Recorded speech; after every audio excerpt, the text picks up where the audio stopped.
What's up, party people? My name is Sunny Ray. This is the Sunny Ray Show. Hope you're all well.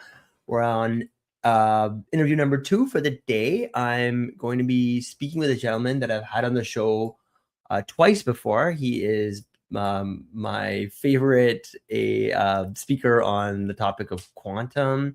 As many of you know, most of my areas of focus tend to be in robotics, Bitcoin, and AI, but I do feel that quantum is that one, you call it a black swan or whatever, but it's like this one thing that I pay very close attention to because I feel like it could change everything, just like many of the other technologies we talked about. I'll put a link to the past 2 episodes where we talked about Brian's background, and then we went into some other topics. And today we're going to tackle 2027 is the year.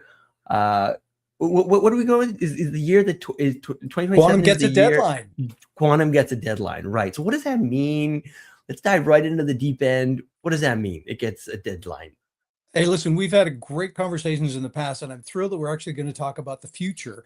Yeah. So I've been waiting for years, Sonny, for this kind of statement by a company, a country, you name it. And so the most recent example is what France put out just, maybe a month or so ago. And what it said to all the vendors in the French space, working with governments, for example, is that they must, by 2027, have post-quantum cryptography associated with their software. It's the first time. And it's the first time it's been so close. Many other countries have talked about how things like post-quantum cryptography, so how you secure your computers against an attack by a quantum computer, which, by the way, doesn't even exist yet. Truly doesn't exist in its fault-tolerant, perfect form. So how can you protect yourself? The French government came out and said, you must, as a software vendor, have this layer of security so that you can sell out to the government in France. Previous dates were like 2031, 2035. And so all of a sudden, this has moved forward significantly. Well, you can imagine what the impact now is. Other countries around the world are saying, hold on, do we have to set those kind of standards and levels and those timelines, let alone major companies who are providing software outside of France are thinking, well, if they believe it's a risk, do we have to get involved? So that's why 2027 is so important. And why France? I mean, with all the hoopla with Googles of the world and the United States leading the front on so many, you could argue AI and NVIDIA, etc. Why is France leading the charge here? What did they see that maybe the rest of the world missed? Well, one of the things that the European community does probably better than most is its focus on regulation and compliance and standards. You hear all the time about the EU and its commission and its approach to establishing standards. Some people can often pursue that or can perceive that as a barrier to success. There's so many regulations, it slows down the process, it slows down innovation, it slows down commercialization. But in this case, they have focused on something that is such a substantial risk that a quantum computer could potentially break through RSA 2048, break through ECC, take which they're doing already today, is taking your data, harvesting your data so that they can decrypt it later. And this is a broad spectrum of activity.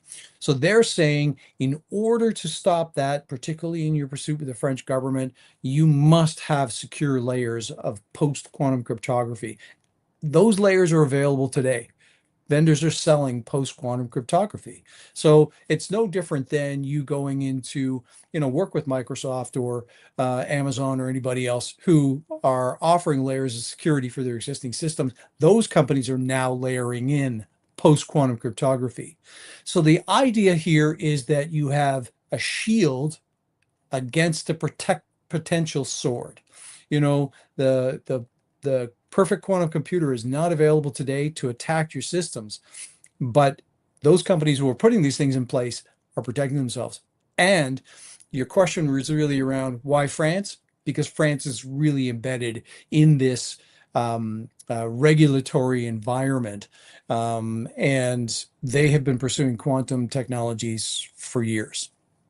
And if France just pulled, the deadline from 2035 to 2027, who do Yep. you think blinks next? Is it the US, China, or the EU So as a whole? yeah, great question. And no more than maybe a week or two later, the United States came out with two executive orders. And those executive orders are massive because they have imminent requirements. So one of those executive orders says you must put in place post-quantum cryptography solutions for working with the US government. And those post-quantum cryptography requirements are for 2030, which, when you think about it, is just 3.5 years away. Anybody who's trying to do a transition from classical systems to a quantum environment, it can't be done overnight. You still need to inventory all your systems. You still need to prioritize everything in your classical environment. You still need to figure out how to layer in. You still need to create, a talent stream of people who can actually implement these technologies. So the US government said no more than 2 or 3 weeks later, this is a requirement by 2030. They also put out a huge statement backed by funding around application development, around talent and workforce development. The United States has always said that they wanted to lead in the quantum space. They have come out with a ringing endorsement of this technology. And then, Brian, you also said that a fault tolerant quantum computer doesn't even exist yet. So, Yeah. are we securing against a real threat or hedging against a maybe? And if it doesn't even exist, how do we even know that the protective layer is even sound? Well, because we've looked at technologies of the past, and those technologies have gone from vacuum tubes to integrated chips. It took years for those technologies to advance to a level that were commercially useful and mass scale. So same thing with quantum technologies. We think quantum physics is 100+ years old in terms of a science that's been pursued. It's only been in the last few years where we've seen not just iterative progress, but exponential progress. The key barrier to getting a quantum computer in place is the ratio between a logical qubit and a physical qubit. So basically those key tools that go into a quantum computer. Today, the ratio is one logical qubit to maybe 1 million or 100,000 physical qubits. In order to really make it viable, you got to get that ratio down to almost break even. And so once we do that, then that fault tolerant quantum computer becomes viable. The change that's happened in the last couple of years is that we've moved so quickly in that direction. It was unexpected. It was unexpected to see that much improvement in quantum computers to get to that point. I'm of the belief that the term fault tolerant is a term of the past. I think we need to get to a point where we stop talking about faults and we start talking about reliability and accuracy and scalability and things that, if I'm a buyer of a quantum computer, I want to know why I should buy it, not just because it won't break. So, that's sort of something that I think we need to talk more about. But it's not really a question of if, it's simply a question of when. Fascinating. So what's this harvest now, decrypt later? And Yeah, should companies be losing sleep over data they're sending today? absolutely. I mean, today we know that there are company hacks. There's, whether it's insurance company data or bank data or, any corporation who has had their systems hacked and data taken away. That's already happening today. We know that. But the difference is that a lot of that data cannot be unencrypted. They cannot get access to that data and be able to use it. The big challenge comes the day when you get a quantum computer that can unencrypt that data and start to use it. So if that were to happen 20 years in the future and you were talking about today's data, maybe you're not so concerned because it's a little less relevant. But if it's near-term data that you're losing and that the quantum computer can then access, that's a big challenge for your corporation. And it's every corporation, every institution. And even without quantum, you heard about the Mythos thing and how AI, just with our current computes, already able to override, find zero-day vulnerabilities, and Exactly. it's crazy. So now you 10x, 100x, 1000x, or whatever the computing power that quantum brings in, and now all of a sudden we're helpless, right? Like the entire global financial system, logistics, everything that rides on our digital infrastructure is essentially, vulnerable. It's a global Crazy. problem, and I'm so thrilled that you're giving, people like me the opportunity to talk about it on your podcast because it's an awareness thing. If you think about the number of companies around the world that are aware of quantum technology, it's probably in the 1% range. And maybe that 1% is really just simply the largest companies in the world. So there's a huge dependency upon software vendors to incorporate post-quantum cryptography into their solutions ongoing because individual companies, particularly small and medium-sized businesses, are just not aware. So true.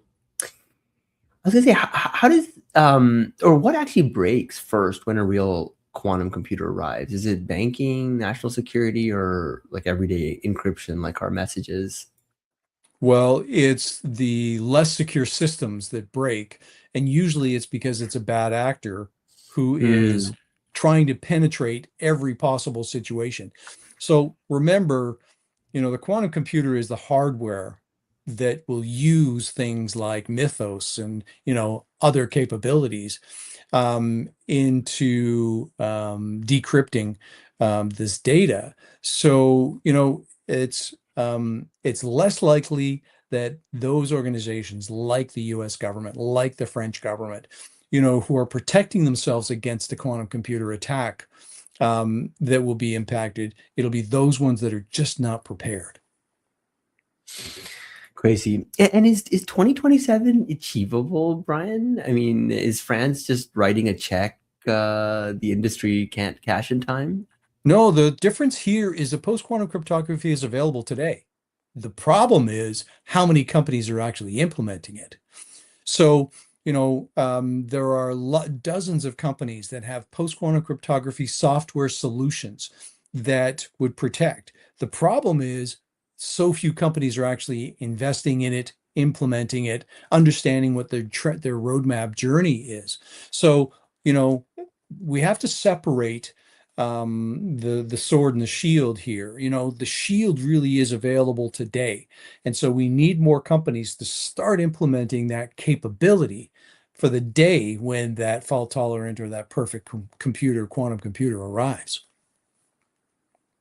Love it. That makes a lot of sense. So who wins financially though with this deadline? The cybersecurity vendors, the cloud giants, or I don't know, maybe like a sleeper category nobody's really watching. Yeah, you know what? It's honestly the largest vendors, the largest, sort of mega software companies who have been watching this, getting involved in this for the last half decade, building up their teams, grabbing the talent wherever it's available. And there really isn't, Sunny, a lot of talent out there yet.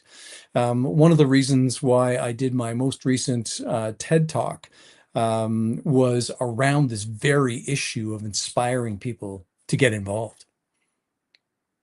Talk about it. Well, how did it go? I mean, that's, usually like the highlight of people's careers, right? And in many ways, I don't know. I know my founder, Satvik, I think he still has it on his Reddit or his Twitter handle, like TEDx speaker type of thing. Yeah. So Yep, how did it absolutely. how did it feel? And yeah, what was kind of the TLDR, the core message?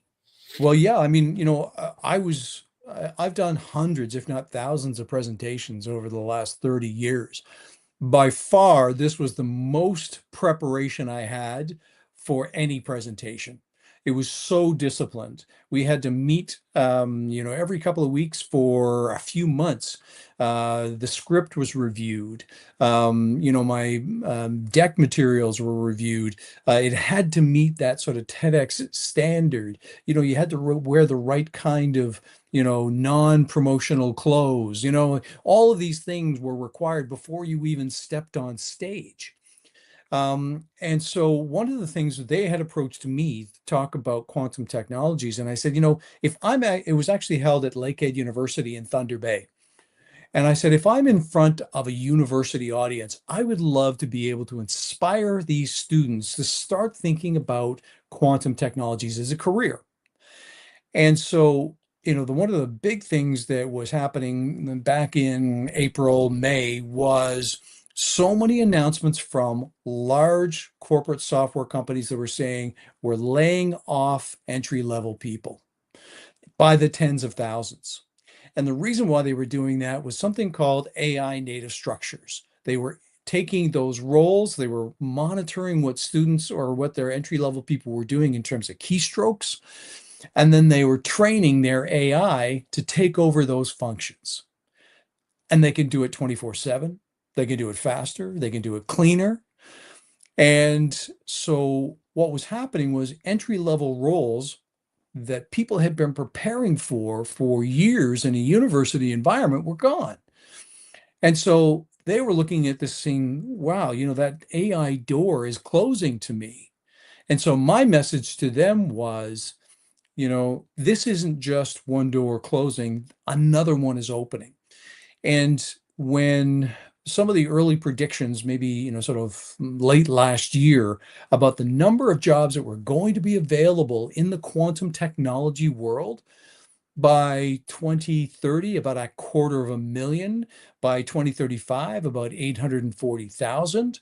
So, a lot of these university students who had, spent time learning computer science were ideally suited for that next leap into the quantum environment. But it wasn't just them. We need marketers, we need, HR people, we need all sorts of roles to get involved into this quantum space. The problem in quantum computing and quantum technologies is not funding. There's plenty of funding going into it, billions and billions of dollars. So if you look at some of the most recent companies that have gone public, whether directly public or through a SPAC or a special purpose acquisition company, hundreds of millions of dollars have gone into those organizations. So the problem is not financial, the problem is scarce talent. And so my message to this TEDx audience was, if I could just inspire one person to think about a career in quantum technologies, I would have done my job. But here's what the sort of the magic of it was, Sonny, was that, they allowed me to do a workshop after my presentation. And there was about 40 people in that workshop. Every single one of those people walked up to me with a question after the workshop be- Okay. because they were So, so interested in the topic. mm, interesting. That's good. That's good. That's great. Yeah, I definitely feel like you're definitely, what is it? What's that saying? Skating where the puck's going. That's right. Uh, to 10 years out, do we look back on 2027 as like the moment the world took quantum seriously, or as a kind of a false alarm? I mean, what? Yeah, you want me to? Yeah, I guess just curious. Like, I mean, you're probably on the optimistic side of things, but I mean, I've been hearing Well, about quantum now for how many decades, right? That for sure. it's going to be massive, and it's kind of like AI, right? Like AI was like that forever. It was like, Yeah. oh, it's like this nerdy professor thing or whatever, and then all of a Yeah, sudden, boom, it just feels like it comes out of nowhere. But it feels like exactly. quantum's perhaps on that, but it's hard to tell. Are we 10 years away? Are we 100? Are we Yeah. two? I mean, who knows? Yeah, I think if I've never been one to make predictions, but what I do have conversations with companies, whether they're corporates or startups now, is don't debate 2030 or 2035. You have to start preparing now. You have to start thinking about how you're going to protect your data, how you're going to be competitive edge against, those other companies, how you're going to, leap over your competition by using this kind of technology. Just yesterday I did a post about AT&T, the telecommunications company, and they announced that same day that they were working with D-Wave to go from what they had been doing in the past, where they were already achieving some major advances. And remember, this company D-Wave is a 27-year-old company. It's not, just a recent advent into a whole new world of their telecommunications traffic flow, as well as their security and cryptography. So organizations like AT&T are making a huge investment in quantum technologies. Why? Why are they doing that? If this technology is maybe something in the future, so that's just one example where large organizations see the value, see the need, and are making the investment. And I think to your point, one of the interesting things about 2027 is that it wasn't governments that drove AI. It was companies who saw the potential of creating something net new, and then they could offer that to consumers. In the case of quantum, it is the risk associated with quantum technology and governments who identify that risk that is driving it. Sure, there's some venture capital. Sure, there's some, competitive edge opportunities, but by far it is the risk associated with cryptography, and governments are taking the lead. That's yeah, this definitely feels like the next, ginormous opportunity. So, you said that the real bottleneck is talent, not funding. I mean, if billions are flowing in, but the people aren't there, doesn't that mean this whole timeline is like a talent problem in disguise? Not at all, because if you look at it, there's probably over 1,000 quantum companies today. Now, Hmm. that's a real distribution of companies. What I suspect is going to happen in the next few years is a lot of merger and acquisition opportunities where they're going to start consolidating these companies into fewer number of companies. And so, they're bringing in talent from various other organizations as the base talent level continues to grow. So there'll be a bit of the organic and a bit of the acquisition of talent through, the financial means. So, what the tendency is to, sort of where supply and demand start coming together. This doesn't mean that we have to create hundreds of thousands of physicists. That's not the only job that's required in the quantum space. So, we're really looking for that kind of balance between organic and acquisition. Love that. That's so I guess the next question is you mentioned that AI native structures wiping out, entry level jobs, right, by the tens of thousands. Is Mhm. quantum actually the escape hatch for those displaced workers or just another door that only opens for a lucky few? Well, so the it is another door that opens, and you know, with the number of job opportunities that are available in the next few years, and again, I talk to these quantum companies all the time, and fighting for scarce resources is a daily challenge. So if I'm maybe an entry-level person who's looking at opportunities and being stifled from a pure AI space, this is a great opportunity for you to, you know, go online, look at YouTube videos, watch your space, talk to colleagues, look at what academic opportunities are available, and to start getting out there and get that knowledge. You know, I was a former banker, as we talked about on one of our previous conversations. Certainly not a quantum physicist, but I learned what I needed to learn in my lane to become a quantum strategist. So understanding the technology deeply enough in order for me to be able to talk about it with large corporates, with startups, to help them with their roadmaps. But I bring in the physicists, I bring in those engineers when we need to go layers deeper. And Brian, like a 250,000 quantum jobs by 2030, that's like what, 840,000 by 2035? Like where do those people even come from if universities aren't training them yet? Yep. And there's um, a transition from other companies. So when you look at the amount of investment that's occurred in the last decade in AI, we're probably in the trillions.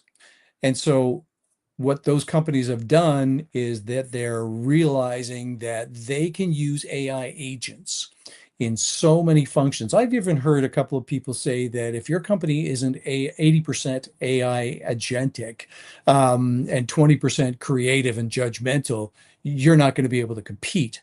I don't know if that's necessarily true, but the number of people who are being displaced from an AI sort of environment are ideal candidates to meet those kind of numbers. Hmm. Um, so AT&T just teamed up with D-Wave. I think we talked about that a little bit, right? And D-Wave's like a 27-year-old company. Are the real winners here I guess the flashy newcomers or the quiet like veterans who've been kind of grinding for decades?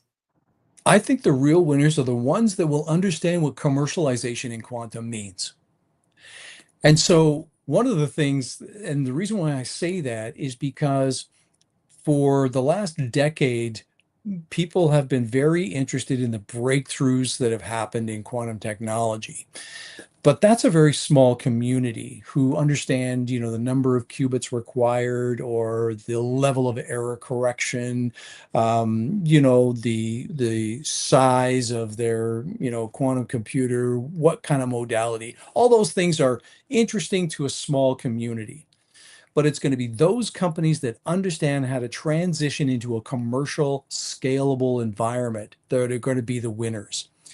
Those companies that kind of go, okay, I'm selling the benefits first. I'm not selling the number of qubits I have, or the person who is our lead physicist or anything like that. This is really about moving on to, the business side, the commercialization side, the benefit side of what you're offering. Makes sense. Makes sense. Hey, Brian, another question I had was around, like you've got what, two now US executive orders with a 2030 requirement. Is government mandate the only thing that actually moves companies, or will the market get there on its own? Certainly, the market will get there on its own when revenues start to flow. There are very few companies in the quantum space that have that revenue flow yet. And so, first of all, I'm talking about revenues, not even profits. So, once you get to that point where you start to see scalable quantum technologies, and what I mean by that, it can be scalable within an organization in terms of usefulness, or scalable across the number of organizations that are using this technology. And so, that's where the key benefit is. So those organizations that are being able to achieve revenue, and then those who can actually turn this environment into a profit because it's efficient and scalable, those are going to be the winners. Makes sense. Makes sense. And if the shield exists today, but almost nobody's buying it, what breaks the like what breaks the log jam? Like a breach, a regulation, or a headline? It's sort of on two fronts. The one front is really about the competitive edge. So if you're able to demonstrate some significant improvement over classical systems, even a supercomputer, if you're able to demonstrate that capability at a lower cost, faster, more scalable, if you're able to demonstrate that capability, then other companies are going to be looking at what you've achieved and saying, I want some of that too. So that competitive edge Mm, element is going to start driving some revenues. The second part, of course, is the risk aspect. That's the more urgent part for sure. And those mandates are helping to drive those requirements. But it's got to be a two-pronged approach. And I definitely see some organizations are starting to achieve benefits and they're starting to say, okay, as this technology gets even better and better, we're ready. that's super fascinating. So, you've done thousands of talks, like you said, right? But you said that the TEDx was the most preparation you've ever done. Like, what did Yes. that process teach you about explaining quantum to normal people? I'm not so sure that it told me a lot about how to explain it. But what it did was say, if you are going to achieve a certain level of presenter recognition, then you have to perform on that TEDx stage. And, I've seen so many different TEDx talks, and what they do, whether it's from their stage performance, their lighting, their audio visual, they really take it very, very seriously. And I for one have never been exposed to that kind of performance environment. And it was very exciting for them to create a welcoming environment, first of all, but also if you look at the final output. So I don't know if you can put a link in your podcast site to the TEDx talk, which is available to anybody on YouTube. You'll see the quality. And for me, I'm a storyteller. So I love being part of this, not only just, a technical aspects of quantum, but telling a story around real people and real impacts. Yeah, I did find, is this the right talk here? The one, I'm just gonna maybe do a quick screen share. Let's see if that works. Mind you, my computer's definitely taking its sweet time today. Is this the talk? That's the one. Nice, nice, It's awesome. got it's got a bit of a lead in, but there I am.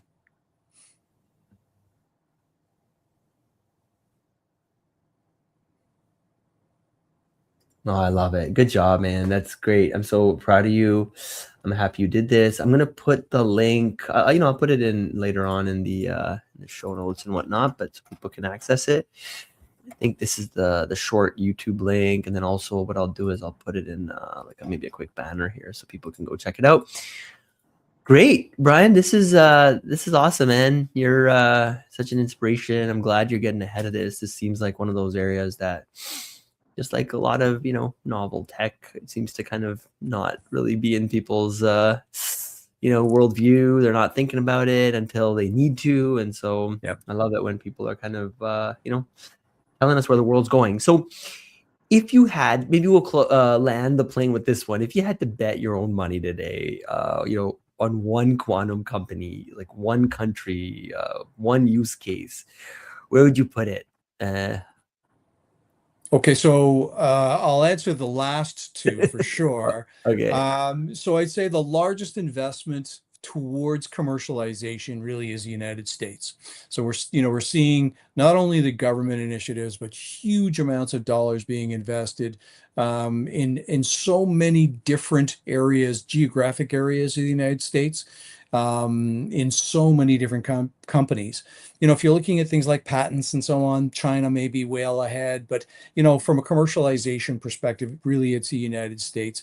If you're thinking about applications, I would say optimization is probably one of the top capabilities you're going to get from a quantum technology. And my network is too vast to be able to identify one particular company. I'm very optimistic about the future of those companies.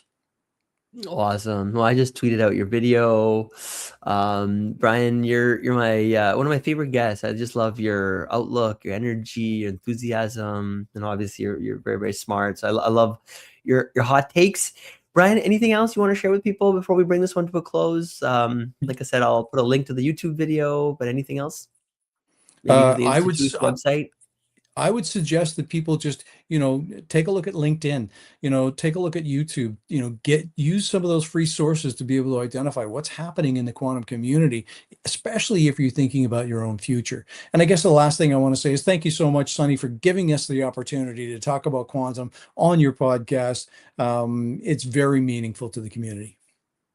And you're a fellow Ontarian, Canadian, GTAN, so All of the we above. should definitely grab a coffee one of these days in person. Brian, thank you so much. Sounds great. Love it every time. Okay, I'm gonna bring this one to an end. Thank you, Brian. Hang out for 1 minute, and I'll see you on the other side. Thank you all for tuning in.